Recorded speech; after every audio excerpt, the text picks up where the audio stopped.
Somewhere in West Africa, 10 American operators drove into a village they were never supposed to be in, alone, and drove out into a wall of 100 enemy fighters waiting in prepared positions. No winning out. 3 of them never made it back to their vehicles. 1 was found 3 days later, miles from where the ambush started. What follows are the 5 deadliest moments U.S. Special Forces have ever bled through on African soil. This is the complete record of America's most violent hours in Africa.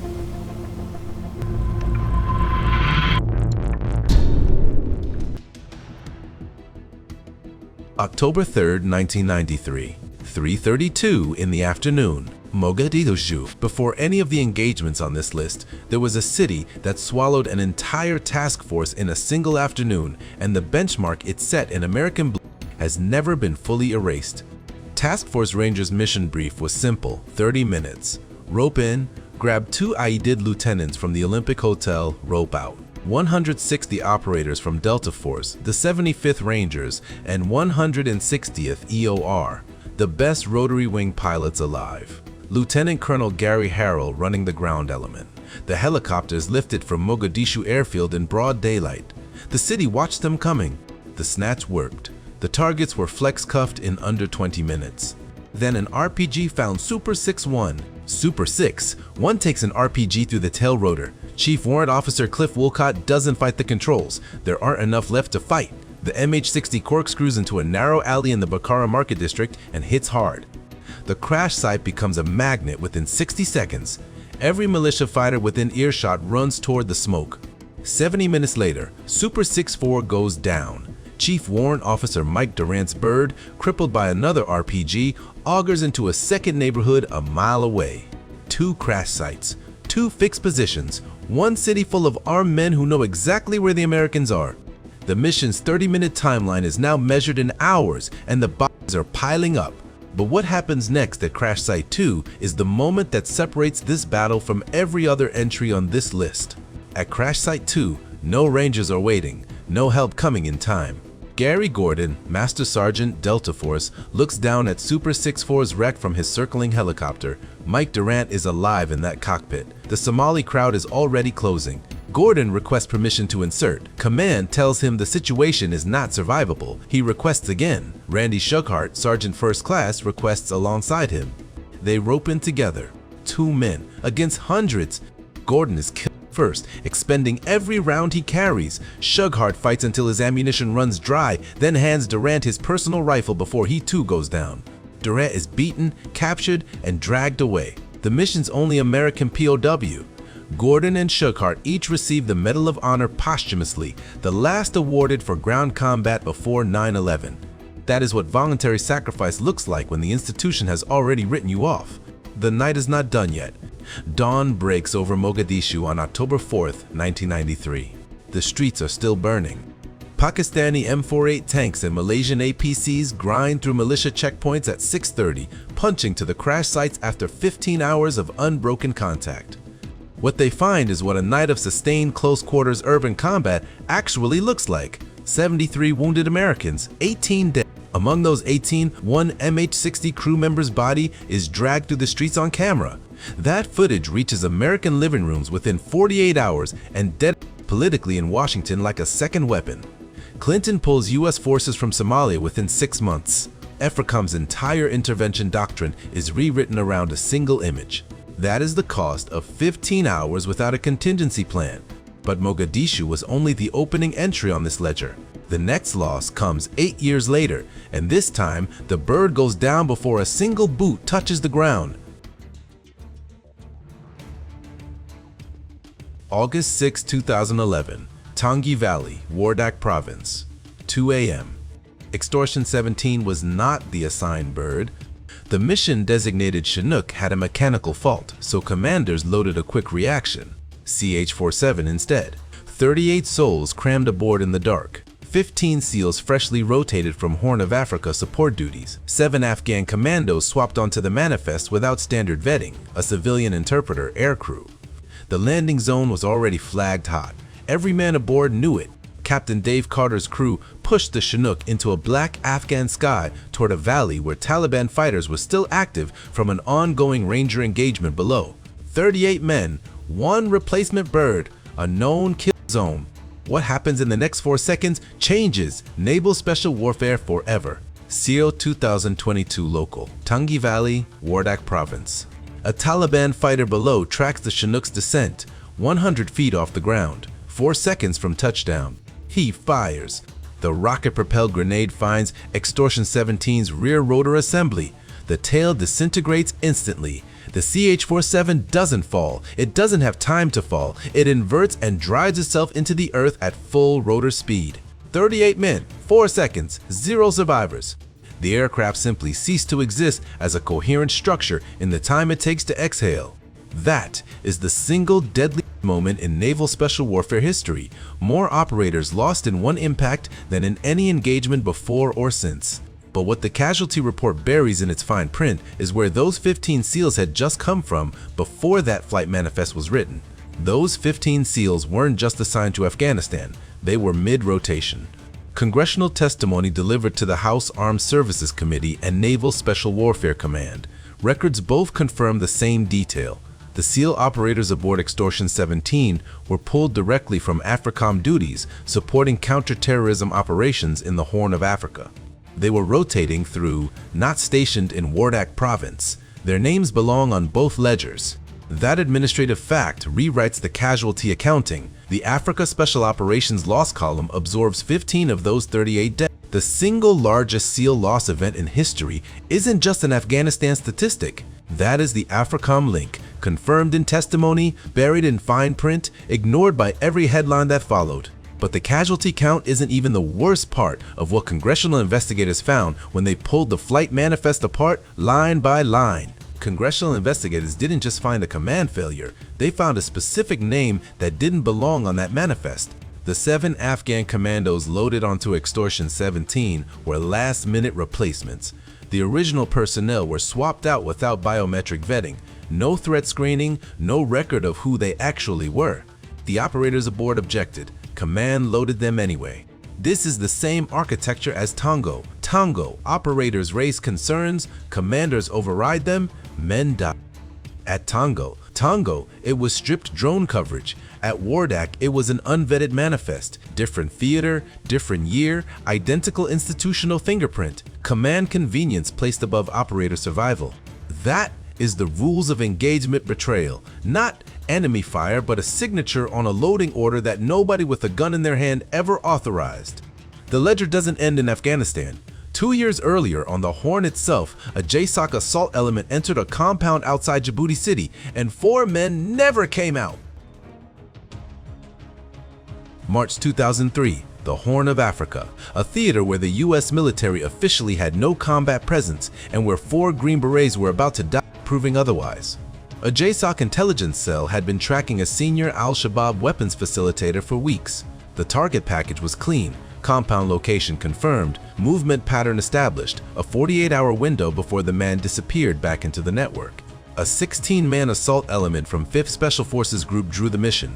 16 men, 1 compound, no quick reaction force pre-positioned within range. The planners called it manageable. The operators read the package and understood the math. If anything went wrong inside that walled compound, nobody was coming in time. They rolled anyway, because that is what the target package said to do. What waited inside those walls, nobody had fully mapped. The breach team hit the outer wall clean. Charges set, entry blown, first courtyard cleared in under 40 seconds. Textbook. Then the lead element reached the inner courtyard door and found something the intelligence package never showed. A reinforced secondary wall, steel-plated, mortared thick. No field expedient explosive was cutting through it fast. 90 seconds became 4 minutes. Inside a compound, 4 minutes is a geological age. The defenders heard the first breach, heard the pause, and moved. They funneled into the second courtyard's angles, stacked behind cover, weapons trained on the single fatal funnel the operators would have to walk through. When the wall finally gave, the assault element stepped into a prepared kill zone. 4 men from 5th Special Forces Group never stepped back out. That is the cost of one intelligence gap. The finished. The nearest medevac was still 47 minutes away. 4 operators are down in that second courtyard. Survivors are dragging wounded, screaming for Kasivac. The radio answer is brutal, 47 minutes. In combat medicine, 47 minutes is not a wait. It is a sentence. Post-action medical review confirmed what the team already knew in the dirt. 2 of the 4 men who died had survivable wounds, hemorrhage control, a surgical airway, advanced trauma intervention, tools that exist, tools that were available, tools that were simply too far away. 47 minutes too far. No QRF had been pre-positioned. No Kasivac bird was forward staged. Mission planners had accounted for the assault. They had not accounted for what happens after it breaks.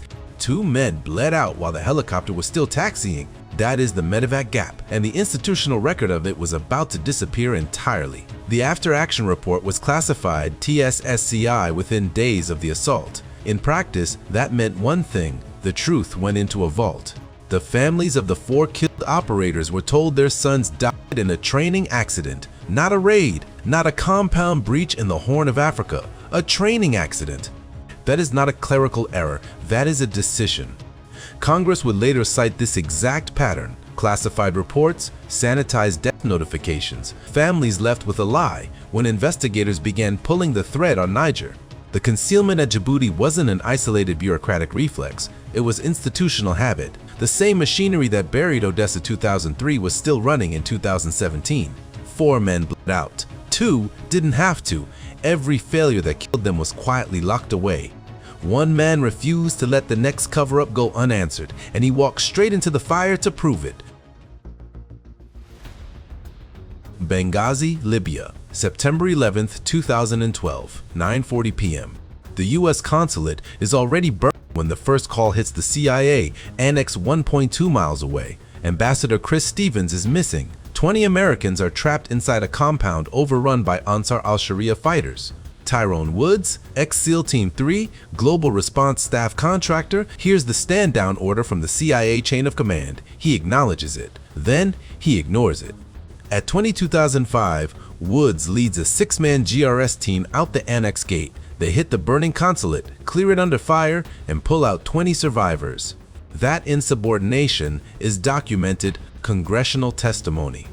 20 people walked out of Benghazi that night because 1 man decided a stand-down order mattered less than the lives in front of him. But Woods wasn't done. He went back to the annex roof, and it would cost him everything. By 5 on September 12th, Woods and Glenn Doherty, former SEAL, GRS contractor, arrived from Tripoli hours earlier, are prone on the annex roof behind a 50 caliber heavy machine gun, working their sectors. Mortar rounds have been walking in for the last hour. They know it. They hold position anyway. For 11 minutes they engage, suppressing fighters massing on the perimeter. At 5:15, the 3rd round of a 6-round mortar volley impacts within 3 feet of their position. Both men die instantly. No scramble order, no QRF inbound, no military response anywhere in the pipeline. Just 2 former Navy SEALs killed on a rooftop they chose to stand on. That is the cost of 13 hours with no authorization to act. And an AC-130 gunship sat on the ground in Sicily the entire time. 13 hours. An AC-130 Spectre gunship, 105mm howitzer, 40mm cannon, 25mm Gatling, sat fully armed on the runway at Sigonella Air Base, Sicily.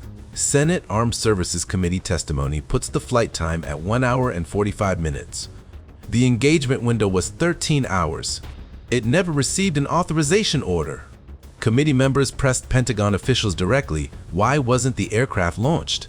The answers were procedural: authorization chains, overflight permissions, command authority ambiguity.